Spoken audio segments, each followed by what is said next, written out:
Yang sejujurnya cerita ini udah dari tahun 2016, tepatnya di bulan Maret. Cerita ini didapatkan dari cerita Kaskus dan ini adalah real story. Jadi kita sebut aja si yang yang punya cerita ini namanya Andi lah seandainya. Nah, Andi ini adalah orang yang mengontrak salah satu rumah penduduk asli, tepatnya di daerah Kalimantan. Rumah yang dia kontrak adalah rumah satuan, bukan kontrak yang dempet. Jadi rumahnya mungkin di sini satu, di sini satu, di sini satu, di sini satu. Jadi nggak pada berdekatan. Pemiliknya yang kontrakan ini tinggal di sampingnya, berarti kontrakan sama pemiliknya jadi satu, terus yang sebelah sana kejauhan. Ya biasa di kampung kayak gitu biasa rumahnya. Rumah pemiliknya lebih besar dan terlihat bagus karena dibuat dengan kayu ulin. Kayu ulin itu kalau di daerah Kalimantan itu salah satu kayu yang kuat. Ya kuat dia. Dan juga bisa jadi fondasi, malah lebih kuat daripada besi. Apalagi sama saya direndam air. So balik lagi ke topik. Pemilik rumah itu adalah seorang nenek dan pensiunan guru. Tinggal bersama anak dan cucunya. Suami beliau sudah wafat. Andi jarang berkomunikasi karena warga sering berada di luar rumah, jadi keluarga mereka sibuk. Suatu hari, Andi sedang libur. Karena bosan di rumah, Andi lalu menyapu halaman rumahnya. Tak disangka, nenek pemilik rumah sebelahnya itu juga sedang menyapu, jadi sama-sama pas lagi nyapu, pas yang akhirnya selesai menyapu halamannya, beliau yaitu nenek itu menawari Andi untuk duduk bersama di teras. Beliau bertanya ke nenek ini ke Andi bekerja di mana? Dia jawab, Andi ini bekerjanya di tambang batu bara. Beliau ini sudah sepuh sekali. Umurnya tuh sekitar 80 tahun, tapi cara bicara beliau masih cukup jelas. Jadi walaupun udah sepuh tapi dia ucapannya jelas, jadi ingatannya mungkin lebih jelas daripada kita yang sudah muda ini. Setelah ngomong ini itu akhirnya beliau membuka cerita yang menginspirasi Andi untuk membuka treat yang ini. Ini treat gue ambil jadi udah izin ya.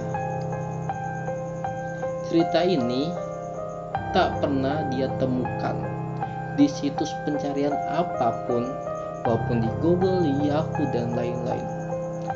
Maupun tak ada yang dijumpai saat buka blog-blog misteri. Jadi gue pur dapat cerita ini dari dia dan udah dapat izin. Mungkin karena cerita ini adalah rahasia sebuah negara atau rahasia sebuah perusahaan besar. Beliau, si nenek ini akhirnya mulai cerita kepada si Andi. Dulu waktu beliau masih muda dan kerja di SPG, beliau berkunjung ke salah satu tempat sekolah di daerah, ya kita sensor bisa. Orang tua teman beliau adalah seorang staf dari perusahaan minyak di daerah tersebut. Waktu beliau berkunjung, ternyata bertepatan dengan peristiwa yang penting, yaitu pengoboran pertama satu titik minyak baru. Jadi pas lagi beliau datang itu hari itu juga ada pengoboran minyak. Beliau yang baru saja sampai langsung diajak untuk melihat acara tersebut. Tapi acara tersebut hanya dihadiri oleh staf perusahaan. Jadilah mereka mengintip dari lokasi yang tersembunyi. Jadi ini benar-benar mengintip dari lokasi yang ya biasanya kalian ngintip-ngintip sembunyi di tempat orang yang tidak harus mengintip, dan melihat jelas acara pengeboran minyak pertama kali itu. Sekali lagi ini adalah kisah nyata, jadi gue nggak bisa bohong. Kalian bisa cek juga di blog gue, jadi bisa baca. Saat mengintip acara tersebut, beliau melihat ada 5 orang anak gadis, kecil yang kira-kira berusia 4-7 tahun.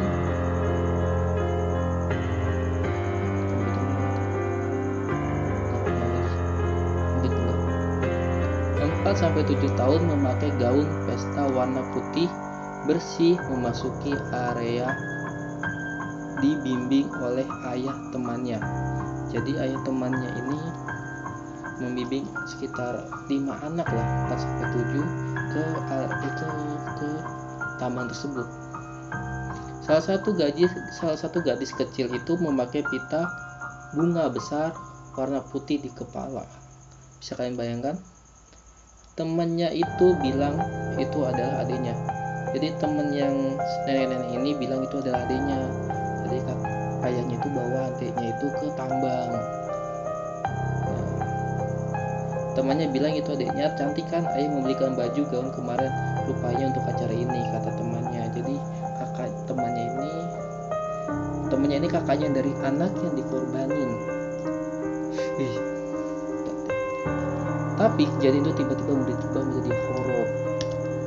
Manakala anak gadis kecil tak berdosa itu satu-satu dilempar ke lubang galian. Komputer gue lagi. So ini gue bosan ya, tiba-tiba dicopot.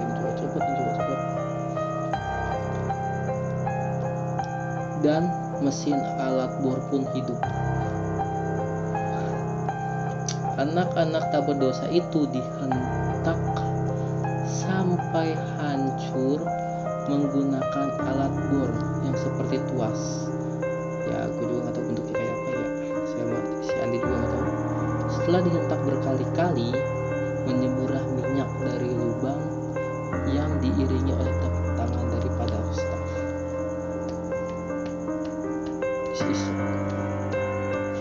Adi termasuk ayah temannya yang ikut meninggalkan anak gadis kecilnya yang paling bungsu.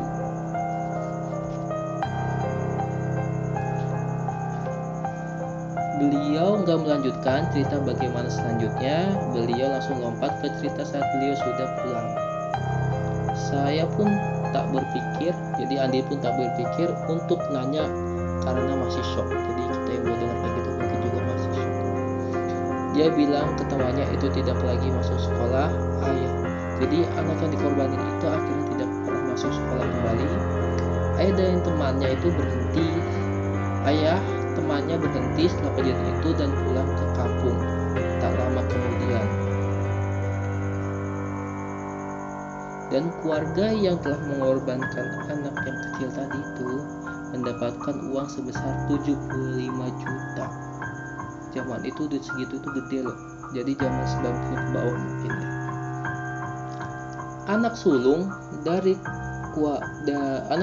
keluarga itu yang mantan teman sekolah nenek ini tak pernah ke rumah. Jadi dia mulai menjadi gila, ibunya juga menjadi gila, dan ayahnya hanya yang waras dan adik lelakinya yang masih waras saat itu. Dia tanya, apa yang saya mau tahu keluarga itu.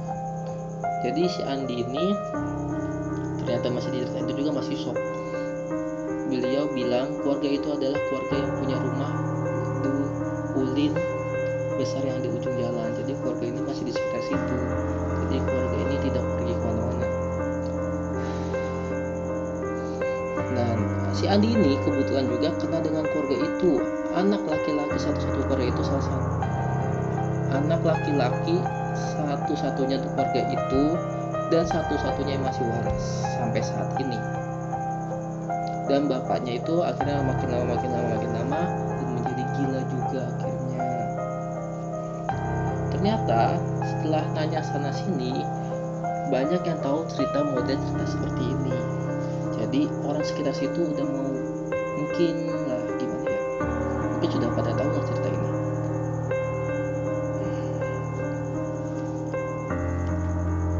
Tak cuma perusahaan, untuk pembuatan jalan raya maupun jembatan pun di daerah sini banyak yang memakai